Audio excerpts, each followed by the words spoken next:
বিসমিল্লাহির রহমানির রহিম। আজকে এই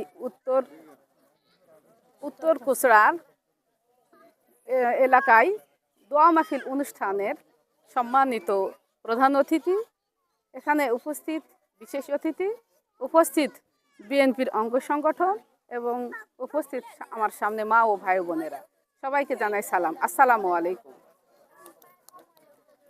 আমি প্রথমেই বলতে চাই, আমরা একজন নারী বা মহিলা, তাই না? সামনে ত্রয়োদশ সংসদ নির্বাচন 12ই ফেব্রুয়ারি। এই নির্বাচনে আমাদের কিন্তু মহিলা ভোটার অর্ধেকেরও বেশি,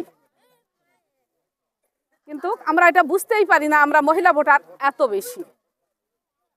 তো আমাদের দেশের নেত্রী বেগম খালেদা জিয়া গত 30 তারিখে মারা গেছেন। আপনারা সকলে ওনার জন্য দোয়া করবেন, আল্লাহ তাআলা যেন ওনাকে জান্নাতুল ফেরদাউস দান করেন।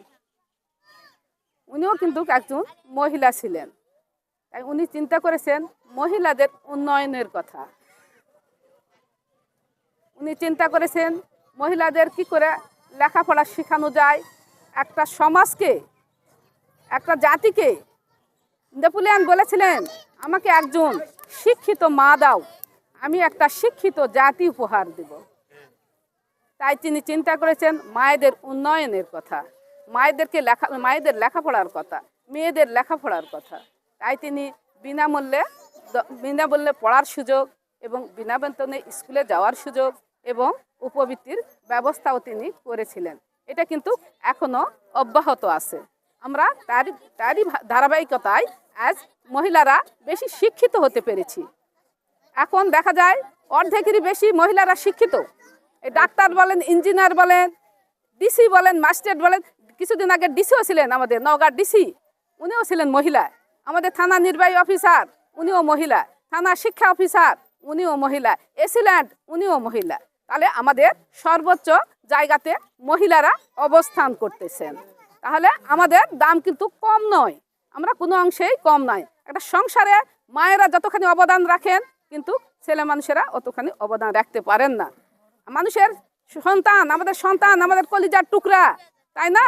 এটা চিন্তা করে আমাদের দেশনেত্রী বেগম খালেদা জিয়ার সুযোগ্য সন্তান উনি চিন্তা করেছেন মায়েদের জন্য কিছু যদি খাদ্যদ্রব্য, কিছু পণ্য যদি দেওয়া হয়, মায়েরা সন্তানদেরকে খাওয়াইয়ে স্কুলে পাঠাতে পারবে, আমাদের সন্তানেরা শিক্ষিত হবে।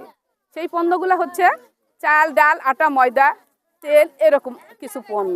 ওটার দ্রব্যমূল্যের দাম হয় 2500 টাকা। কেউ যদি নিতে না চান তাহলে টাকাও পাবেন আপনারা। পাশাপাশি কৃষি কার্ডেরও ব্যবস্থা উনি করেছেন। আমাদের দেশনেত্রী বেগম খালেদা জিয়ার সুযোগ্য সন্তান তারেক রহমান চিন্তা ভাবনা করেছেন আমাদের দেশের কৃষক ভাইদের কথাও।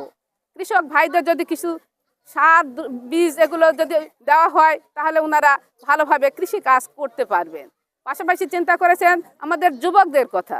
এই যুবকেরা অনেক সময় লেখাপড়া শিখে অনেক সময় বিপথে চলে যায়।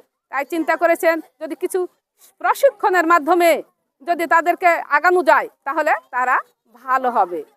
কিছু প্রশিক্ষণ, যেমন গবাদি পশু, মৎস্য চাষ এবং হাঁস মুরগি পালন, এগুলো এবং কম্পিউটার ট্রেনিং, এগুলো যদি করানো যায়, তাহলে আমাদের যুবকেরা বিপথে যাবে না, অন্যায় কিছু কাজ করবে না। এরকম চিন্তাভাবনা আমাদের দেশনেত্রী বেগম খালেদা জিয়ার সুযোগ্য সন্তান তারেক রহমানেরও আছে।